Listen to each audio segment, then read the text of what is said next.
Hi, I'm research psychologist Roger Follansbee. Have you ever wondered why we hate rejection?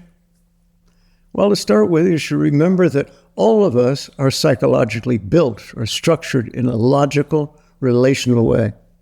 However, that doesn't mean that we always behave according to all that nice logic. After all, nobody or no other thing is exactly like we are, which automatically leaves tons of room for misfitting contradictions and disclosures. In other words, something we relate to can confirm and support who we are and what we think, feel, and do, or it can reject one or more of those things. In other words, as you live your life, please remember that sometimes instead of having someone affirm who you are, they can flat out deny or reject that fact. For example, you might think that your new cell phone is another marvel to behold, but a friend of yours thinks it's junk.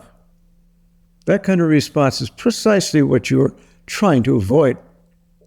You were searching for confirmation of who you were, part of which are all those things that are yours, that you possess.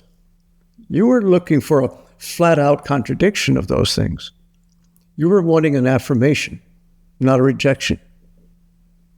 The insecurity, fear, and anxiety that comes with all rejections hurts the way you're structured. So, it hurts you too. Why don't you learn about how you're structured? Knowledge really is power. Thank you for watching. Understand why we all think, feel, and do the things we do. Read It's Not Your Fault by Roger Follansbee. Link in the comments below.